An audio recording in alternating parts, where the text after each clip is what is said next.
espirituais. Glória a Deus. Não existe, pastor Geraldo, uma cegueira maior do que a espiritual. Do que a gente vê a pessoa indo de mal a pior, mas ela não entende que aquilo ali é falta de Deus, que o Senhor podia restaurar aquelas coisas. Mas esse homem cego veio pela mão de alguém. E você que está aqui, as crianças, eu, pastor Geraldo, você que está na live, você veio a essa live, você veio a Cristo pelas mãos de quem? Sempre tem alguém, ou a gente ouve a palavra por um levita, ou por um pastor, ou por um obreiro, ou um crente fiel. Sempre tem alguém que quando nos vê cego, dependente, nos leva a Cristo. E a Bíblia diz, irmãos, que aquele homem foi trazido, e aquele homem ou já tinha sido uma pessoa que viu, e hoje não vê mais, pastora Célia, porque quando ele foi restabelecido o primeiro contato, ele disse: eu vejo os homens como árvore. Então, ou ele tinha um entendimento que ele já tinha visto alguma vez e ficou cego por alguma enfermidade, ou ele só tinha entendimento de ouvir o que era uma árvore. Nós não sabemos. Nem nos melhores textos se diz, eu procurei, ninguém sabe se aquele homem já viu ou se aquele homem ficou doente. Mas o que nós vemos aqui também é que aconteceu uma coisa inusitada, pastor Geraldo. Esse homem foi a única pessoa na Bíblia que o Senhor precisou tocar 2 vezes. Nenhum milagre que Jesus fez, ele precisou tocar mais que 2 vezes. Pelo contrário, ele tocou uma vez em todo mundo. Mas esse daqui, o Senhor precisou mexer 2 vezes na mesma pessoa. Ai, irmão, isso aqui nos diz muita coisa. A Bíblia diz que o Senhor cuspiu, a multiforme graça de Deus. Jesus não precisava cuspir esse homem. Jesus não precisava fazer lodo. Jesus não precisava tocar 2 vezes. Jesus fez isso propositalmente para nos mostrar que a cura é de várias formas. Às vezes você pode entrar aqui e ser curado só em uma oração, mas às vezes você precisa ir ao médico, fazer tratamento, e o Senhor está ali para lhe curar através daquelas mãos. Deus movimenta-se de várias formas e Ele quer que a gente creia nele de todas as formas. Não há uma forma de Deus operar. A gente viu isso lá em Naamã achando que aquele homem que fazia milagres, Eliseu, que ele ia chegar, ia ser logo resolvido o seu problema com uma palavra. O Senhor disse: quem manda sou eu, quem faz sou eu, e eu faço como eu quiser. E se eu quiser que você passe 2 anos doente, você vai passar, e eu vou fazer um tratamento, porque o maior tratamento está na alma. Aleluia. Às vezes a gente quer ser curado de uma enfermidade, mas a enfermidade não é para morte, é para tratamentos, é para tirar coisas de dentro de nós, recursos, altares, sofismas que a gente plantou. Quando a gente acha porque acha que é uma coisa, quando a gente vai se ver, que vai perguntar ao Senhor, o Senhor nos diz: olha, não é isso aí não. Então nessa noite eu quero lhe dizer que Jesus precisou tocar 2 vezes naquele homem. E sabe como foi que ele tocou? Ele cuspiu. Ele fez da maneira mais ordinária que tinha. Por quê? Para mostrar que nós não somos nada. Ele trabalha como quer. O outro lá, o Ezequiel lá da Bíblia, o Ezequias, ele mandou botar uma pasta de figo, moer um figo e botar a pasta em cima do corpo para ser curado. Naquilo ali não tinha coisa nenhuma para ser curado. Aquilo é só uma questão de obedecer, deixar ele trabalhar do jeito que ele quer. A Bíblia diz, irmãos, que esse homem, o Senhor tocou a primeira vez e ele viu pouco. Sabe qual é o problema de ver pouco? A gente vê limitado. Se a gente tiver um problema de enfermidade de vista, eu mesmo sou míope. Se eu tirar o óculos, eu não vejo. E quem não vê, não entende. E quem não vê, não entende bem. Porque nós vemos a vista, ela reflete muitas coisas. A gente vai ver lá em Atos 9, pastor Geraldo, quando o próprio Paulo teve que ficar cego para depois enxergar bem. A Bíblia diz que o Senhor tirou as escamas de Paulo, Atos 9:9. Ele caiu quando ele viu a força do Senhor e ficou cego. E naquele momento o Senhor precisava parar física ou emocional, é Deus nos paralisando para um plano maior, para um plano melhor, para coisas que Ele precisa de desenvolver na nossa vida. Quero lhe dizer que para Deus tudo é importante, a cura física e a espiritual, mas Ele se preza mais pela espiritual.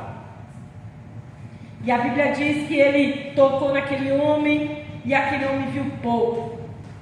E Ele teve que tocar de novo.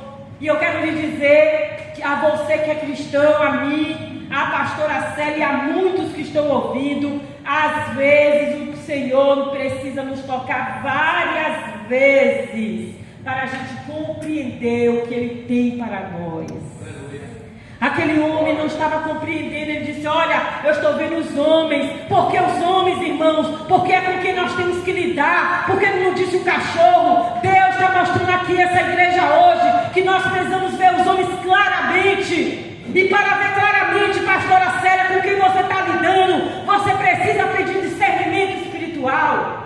A gente não conhece ninguém, mas a Bíblia diz em Salmo 139 que tudo está claro ao nosso Deus. Ele conhece a gente. E Ele conhece com quem nós tratamos. Nós precisamos pedir a Deus que descortine os outros sobre nós. Mostrar as pessoas.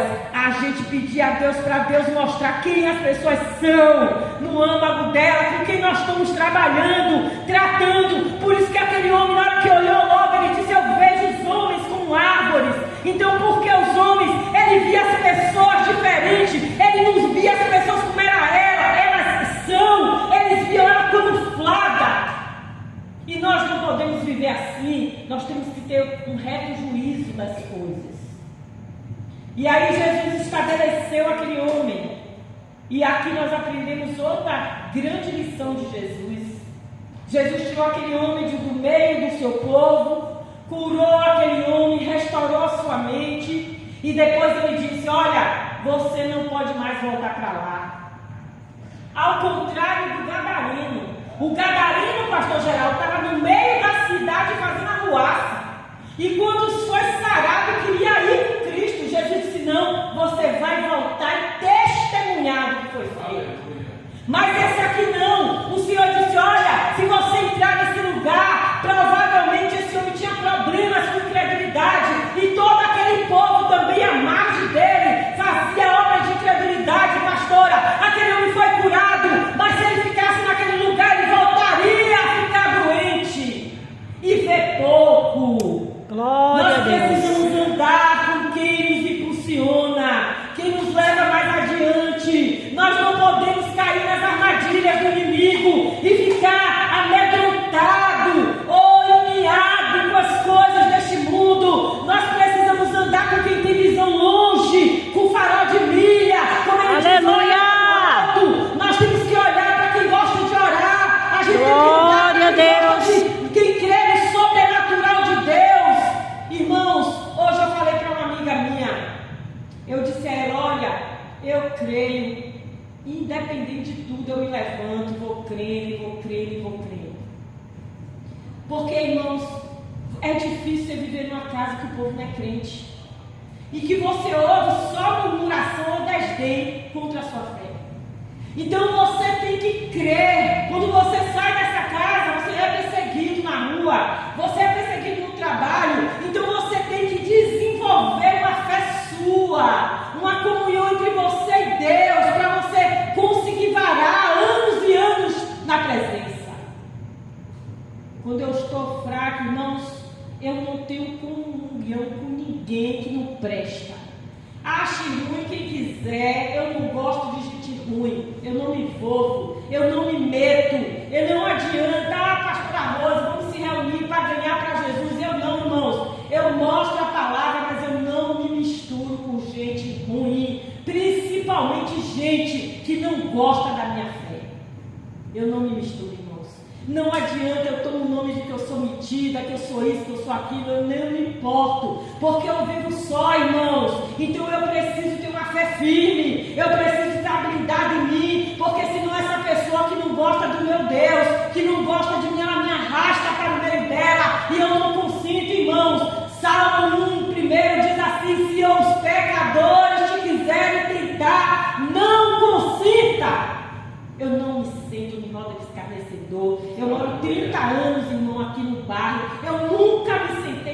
bar desse, eu não vou na porta de ninguém, eu não gosto de me misturar com nada que não seja do meu meio. Aleluia. E eu quero dizer, irmãos, isso é uma blindagem, isso é uma coisa, um método que eu desenvolvi para eu vencer os meus anos na presença, porque é tanta perseguição, ninguém gosta de crente não, irmão, principalmente crente verdadeiro, crente genuíno, que não se corrompe, que não se vende, que não liga a água indevidamente, que não vive mentindo. Então nesse povo eles não gostam, então não deixa de eliminar de jeito nenhum. Quem tem que vencer é a minha fé, não é a fé deles não. Nessa noite eu quero lhe dizer que Jesus falou aquele homem: olha, não entre na aldeia. Você não pode se contaminar de novo pelo que você ouve. Você não pode se contaminar pelo que você fala. Você não pode se contaminar pelo como você convive. Você não pode se contaminar, senão você volta a ser cego. Deus não quer que sejamos cegos, irmãos. Ele quer que sejam livres. Glória a Deus. A Bíblia diz, irmãos, lá em 2 Coríntios, abra sua Bíblia aí, 2 Coríntios capítulo 4, para quem sabe de qual não precisa, mas quem não sabe, vai ver algo tremendo, que diz aqui em 2 Coríntios 4, o Senhor vai falar sobre o Deus desse século. Ele vai dizer, ó, 2 Coríntios 4, 3, mas se ainda o nosso evangelho está encoberto para os que se perdem, está encoberto, nos quais o Deus desse século cegou o entendimento dos incrédulos, para que não resplandeça a luz do Evangelho da glória de Cristo, que é a imagem de Deus. Então, o ímpio, irmão, ele não conhece, nem quer conhecer, mas ele quer arrastar aquele que foi curado. E esse homem, pastor Geraldo, Deus disse: olha, você foi curado, eu precisei intervir 2 vezes. Está vendo, pastora? A cegueira era tanta, o problema dele era tanto, era incredulidade, era problema físico, que o Senhor disse: olha, eu precisei intervir 2 vezes na sua vida. Então eu lhe digo, não entre mais na aldeia, não se misture mais com eles, porque eles são incrédulos, eles estão julgados, e ele vai fazer arrastar para a incredulidade. Glória a Deus. Irmãos, você que precisa de um milagre, é você que tem que correr atrás do Senhor, é você que tem que buscar a Deus.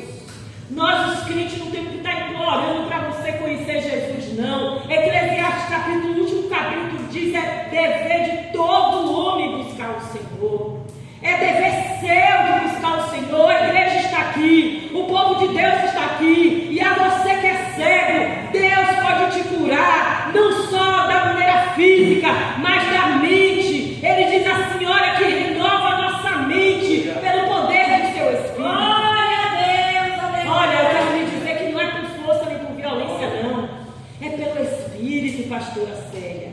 Quando o Espírito de Deus nos renova, a gente entende tudo. A gente compreende. Quando aquele homem, no segundo toque, foi tocado por Cristo, ele entendeu tudo, pastor Geraldo. Quando ele foi tocado a segunda vez por Cristo, que ele olhou e olhou fixamente para Jesus, ele pode extrair o poder de Deus e mudar a sua vida. E a esse, que a cidade, o ambiente era corrompido, o Senhor disse: ó, não entre mais. Às vezes nós trabalhamos em um lugar que nos deixa estressado. Às vezes, para manter a cura, nós temos que sair deste lugar. Às vezes nós moramos numa ambiência que nos deixa estressado. Olhe lá a vida de Ló. Deus mandou arrancar Ló do lugar, porque o lugar não prestava mais. Muitas vezes nós precisamos sair daquele lugar onde nós convivemos, porque ele não nos serve mais.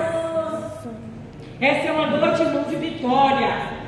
É uma noite onde o Senhor quer restaurar a sua vista.